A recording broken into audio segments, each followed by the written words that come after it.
A very Merry Christmas from this household to yours. It's another episode of Lights Christmas Action. My name's Ben and this is... Matthew. Wow. And we're here for another episode. Another Christmas film has just been... Are you okay there? Yeah, sorry, I'm dropping my stuff. You've dropped everything. I'm dropping my stuff. You've dropped everything. I'm here. You dropped everything. I'm here. I'm good. I'm good to go. God. I was in my groove. I'm good to no. You were great. You were great. You were great. We don't need a restart. We don't need a restart. You just completely dropped. We don't need a restart. You throw me off my game. So welcome to Lights Christmas Action Day 20. Yay! Day 20. Next up, Matt, we've done. Next up is Day 21. Really? After Day 20. That's shocking. Let's talk about today's before we talk about what's next. Okay, so true. So Matthew, what film did we watch today? We watched a Vineyard Christmas, or as Ben likes to call it, a Vineyard Christmas. so true. When we were going through the like barnyard, vineyard. When we were going through the list to do this, I had to say so many Christmas films like quickly in quick succession, and I kind of forgot how to read. Yep. And I went Vineyard Christmas. Vineyard. Yeah, Vineyard. Heather, Heather, host of Read Between the Vines, is determined to create the perfect Christmas episode by featuring a unique winery from her hometown. The only thing standing in her way, Rudy, the attractive, stubborn owner of the winery. I think there's an echo in this room. Oh my god! Oh no! What do you mean? I mean, it's a fair enough synopsis. I guess it kind of. Sorry, I'm yawning already. Yeah, This episode's boring me. Yeah, I'm bored listening to this. This film bored me. This was boring. This was another bad. boring one. But like the synopsis covers the snooze fest. But that's literally snooze fest. But like get the honk shoe alarm out. It's a snooze fest. That's me during Gremlins. What? Not because of the movie. Not because of Gremlins. Just because I was sleep Ben deprived. was really tired. I mean, like that's like a fine enough synopsis, but nothing else happens. Like it's just that. Like it isn't like it's like a little bit of like a, you know, what's gonna happen next? No, it's just that. Nothing else happens. Yeah, it's just at the vineyard. It's just the vineyard, and it's like, and then this happened, and then this happened, and then this happened, and then this happened, and then this happened, and then this happened, and then this happened, and then they got together, and then they had a competitive snowman. Oh my god! Not another real one entertainment scene. Classic. Yeah, this like Matt. There's kind of not much to say. This film is just boring. Like, it could be an hour shorter. Like, it's a 90-minute film, and it could be 30 minutes. There's not 90 minutes worth of content here. She was so antagonistic. She was the most antagonistic person. She was rude. Like, right at the start, she was so mean to him. And was like, this is not flirting. This is bullying. You are humiliating this man. Not even humiliation. It's just, like... Just mean. It's just, like, being vindictive. She was just being mean to him. Not cute at all. No. This guy, the actor, Victor Zink Jr. Yeah. His name. I did a little squiz on my phone. His IMDb has him as actor, additional crew, camera and electrical department. Okay, so everything. He was in Altered Carbon, I think is the most famous thing that he's done. 3 episodes, minor character. Otherwise, he's been in, a lot of shitty stuff. A lot of shit stuff. That's what I got when I was looking at stuff he's done. Just a lot of shit stuff. Yeah. A lot of kind of like shit mid, like... Straight to TV. Or like shitty TV series. Or like the background... TV series you've never heard of, like Date My Dad. What the fuck? Or just like the most background of background characters. Like it's just, you know, his career's going well. I should mention, this movie came out 2023. Yep. Vineyard Christmas, straight from Real One Entertainment. Yep. Our favourites. Not to be confused. Yeah. with Holiday in the Vineyards, is that which is another? a 2023 film coming to Netflix. Ah, yes. This is Vineyard Christmas on Stan. Yep. Very different movies. Very different movies. The original title of Holiday in the Vineyards was A Wine Country Christmas. Anyways. Lawyers had a thing to say about that, I reckon. So that's just to dispel any confusion there. Yeah, just so everyone understands the film we're watching. Ben, Yep. I'm just looking at my notes. 2 bits of good stuff. Temecula, California makes a reappearance. Temecula. Previous listeners of the podcast would know that there's one film that we've seen that was set in Temecula. Ace and the Christmas Miracle. It's a good film. Like, fantastic movie. which is, and with this implication. So Ace, hold on, just for background for where it happens in this film. Yeah. She visits a vineyard in Temecula, California, and that's the original cut of the Christmas episode. And it's before her boss is and like, it's hot, obviously, because it's in Temecula. It's California, and so It's like Southern California. Isn't her it? boss is like, we need Christmassy, and then they go to Washington. But and so they go to Washington. But Temecula exists in Temecula the real exists. one. In the real one, entertainment extended cinematic universe. So because it got a mention in that world, in real one entertainment, it means that Ace and the Christmas Miracle happened in. I like to think they're this happening world. concurrently. Same year, yeah. Same year. Like, I like to think that they're happening at the same time. It was the vineyard from Ace and the Christmas Miracle was the one she visited. Exactly. That's what I'm hoping. I really, really hope that it's I really hope that I'm going to say, for my own peace of mind, it's the same vineyard. Yeah. You might think we're really not saying much about this film, but nothing happens. No, there's nothing to be said. Like, there's really not much that happens when I say you could have a cut of this film that is 30 minutes, maybe. Yeah, like, short film. Like, if you're pushing it. Short Like, you film. could get this to, like, 30 minutes. But, like, that's it. My second note. Yeah. It's just... No. What? No. I'm excited for your second note, Matthew. What were you going to say? I was going to note about her friend. Oh, the friend and the dad? Yeah. Okay, yeah. Let's talk about the friend and the dad. Friend and the dad. So first. I think not friend, like assistant. No, like best friend. They're crew? best friends. They're best friends. Yeah, but also works at the place. They do, but they're the best crew. friends, but They're they're like best besties, friends. but also she's like the camera assistant, Yeah. production It's like assistant. work besties that then like progressed into like actual besties. Yeah. So she comes along Yeah. to the trip to Washington, which is the home of Heather. Sorry, I just had to recheck the synopsis. Can we play it in the background so I can be reminded about this film? So Heather's whole plan is like Christmassy. Oh, I'm gonna go home Yep. and I can see my dad and have a Christmas there, and go to the vineyard from the town, which is owned by the local family, and be all Which she's cutesy. like worked with before. Yeah. Yeah. But she ends up there and she discovers, they actually sold it and a new people have bought it, which is Rudy, the love interest. Anyways, so Shannon comes with bestie production assistant. And so they're staying at her dad's place, at Heather's dad's place.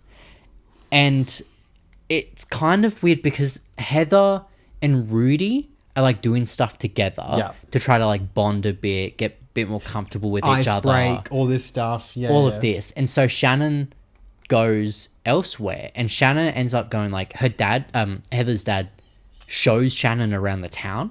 They go ice skating and they like do other stuff. And her dad buys Shannon matching pajamas with her daughter. And so they kind of like in the movie are like, oh, she's adopted. She's part of the family. Her dad's adopted her into the family. But like the way they interact is like, and the way that they act it as well, it's like there's a bit more going on than like... Yeah, because also the mum's out of the picture. Yeah, exactly. The mum... I don't think it's really implied, but I think death is kind of what's like... I think death. But my internal belief is that... Because they just said like left... Lost. That was it. They said when we lost mum. And so in my head canon, they lost her in aisle 5 of Walmart. Yeah. And never found her again. Never found her again. She was just aisle lost. 5. It's a real rough one. Don't go aisle 5 Walmart. No, it's terrifying. So anyway, so the mum's out of the picture, and so I think Shannon's the B plot love story. Yeah, which we're like meant to the dad. kind of pick up on, but like not really. And then the C plot is brother. Rudy's brother Yeah. Anton, who is gay.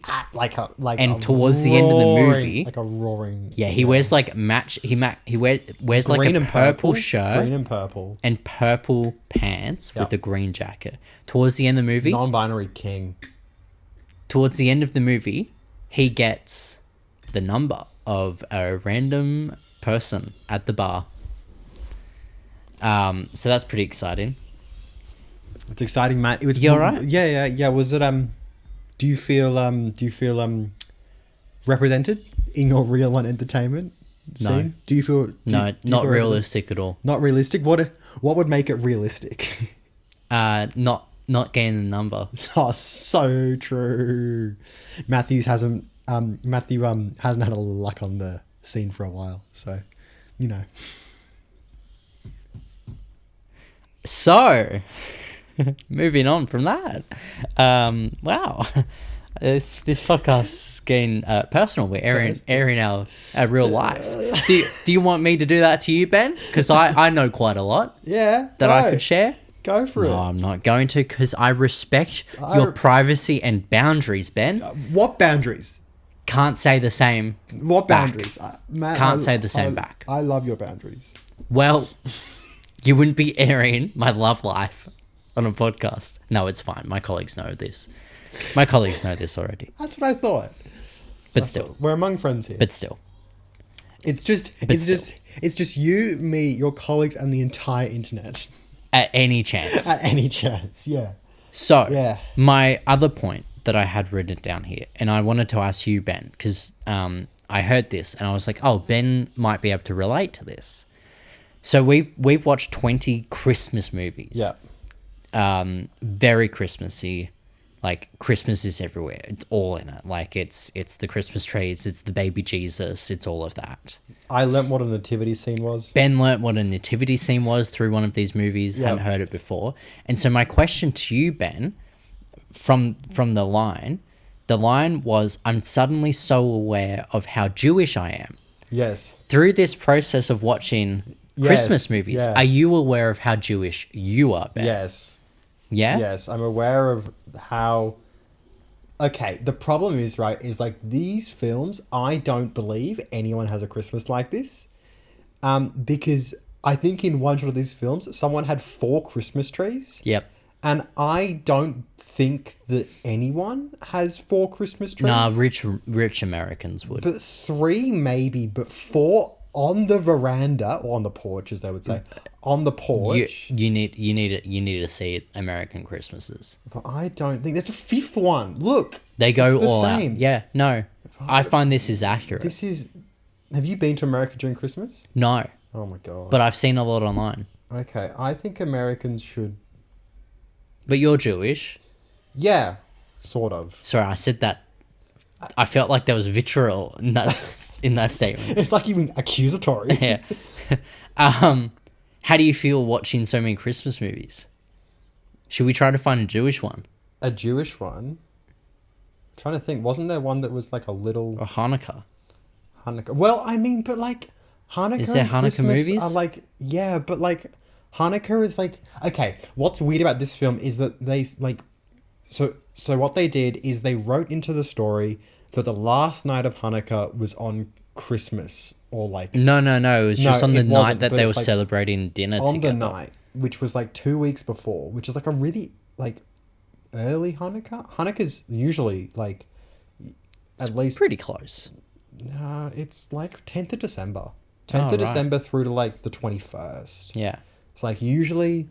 Like, in my mind, that's sort of when it is. You can get a really early one where it's like the 26th of like November, and then it can go through to like the 29th of December, I think. Matt, you've had to watch 20 Christmas films, and now you're going to learn a little bit about Hanukkah and you're terrified. I mean no disrespect, but boring. You're talking dates, Ben. I want you to talk about the emotional experience of you as a Jewish person watching Christmas movies, not about the dates of when Hanukkah falls in relation to Christmas Day. I feel like I should add an asterisk here, which is that I'm not practicing or like particularly like religiously Jewish, but like a lot of my circles growing up, a lot of like the family. You're exposed to a bit of the. I was exposed to more Jewish, to more like Jewish holidays and more Jewish traditions than like traditional Christmas or like traditional holidays. For example, I've been to the synagogue more than I've been to a church. Right. To like go. You've probably been to a church more than I've been to a church. How many times have you been to a church?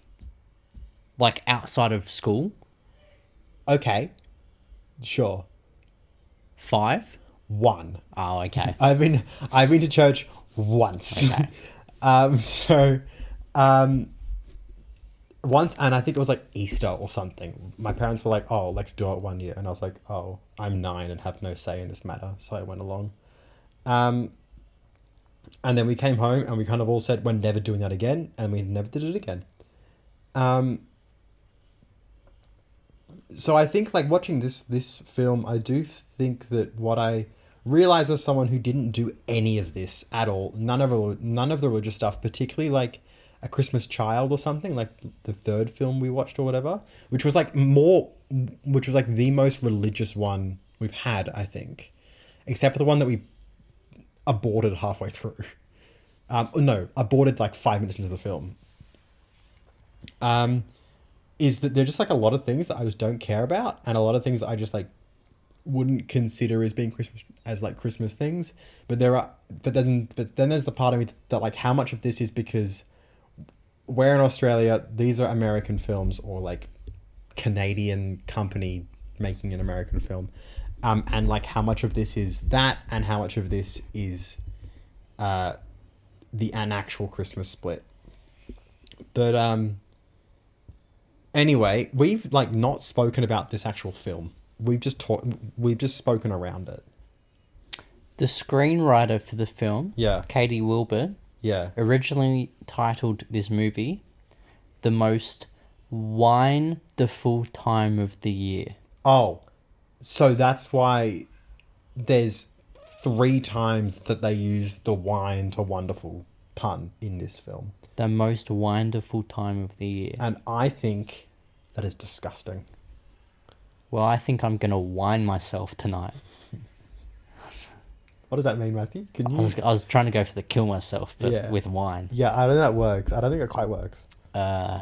This film's really winding me up. Yeah, that's better. There we go. Thank you. Wind him up to breaking point. All I want to do is whine about this movie. Yeah, funny. The same... Fun. Good one, Matthew. 1, 2, 3, 4. I declare a thumb war. So that's a good one. No, that was bad. I'm done. Yeah, I'm done. This film's bad. Don't watch it. This is just like a classic Real One Entertainment. Nothing happens. Yeah, it's also because it's from 2023, so it's shit. No, Our theory still stands. Older Real One is better. Early Real One is good. We got to have a look at like that like org chart. What changed? What key person left? Yeah. George Lucas. Who is their George Lucas? Yeah. That's what we're gonna find out. That's the deep dive. Yeah. Coming on Boxing Day. Not at all. No, coming on the 6th of January. We're going to celebrate the 6th of January, 12th. Celebrate January 6th. We're going to celebrate January 6th. Yeah. Okay, not that January 6th. No. Different January 6th. The 12th day of Christmas. The 12th day of Christmas. Or Orthodox Christmas. Insurrection Day. So true. So true. We'll take like a hard... turn. Hard right, you're going to say?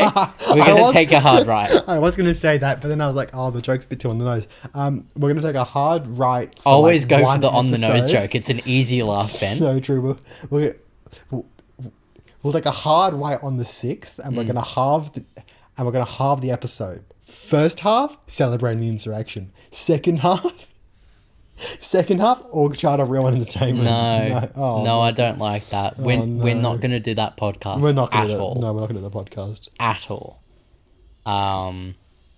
Goodbye. Oh, sorry, I said that too early. Ben has to get to the computer. Thanks for listening, everyone, and see you tomorrow for another wonderful episode. What are we watching, Matthew? No, they'll find out tomorrow. I'll find out tomorrow. Goodbye.